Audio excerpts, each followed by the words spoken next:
Yes, ready, start. Even people who do not believe in planning, they are becoming fewer and fewer people who believe in what is called free enterprise are gradually realizing the limitations of free enterprise in a country like India, situated as we are. There can be no free enterprise in the absolute sense. In our circumstances, I am quite certain that with an unplanned free enterprise approach, we cannot make any progress at all. If there is any progress, it will be loop sided.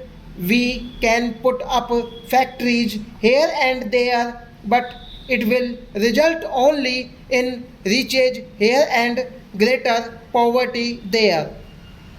That is not what India aims at. Further, the total wealth production of the country will not be as great as through planned effort. That is a patent fact requiring no proof.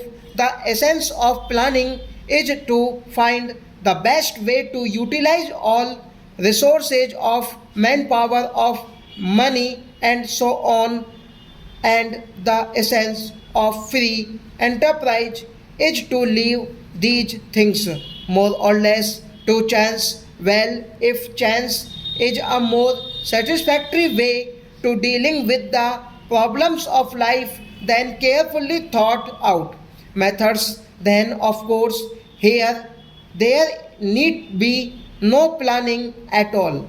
It means trusting to look. It is the old idea of fat. This is no good. All over the world, the idea of planning is being appreciated more or more for an underdeveloped country. Particularly, planning is essential. It may not be so necessary in developed countries, but they can perhaps do without it, but there is no other way but planning for an underdeveloped country like ours. Again, India is part of a region, South Asia, or a good part of Asia, which is more or less underdeveloped. As a matter of fact, even the progress and development of India necessitates the development of the countries around India. I do not mean to say that we cannot develop unless those countries also develop, or that we should interfere with them. My point is that it is in our interest that other countries also develop. To think that the development of other countries comes in our way is true only in a colonial pattern of society where we want to buy cheap raw materials from a country under our influence and impose our goods in a protected market.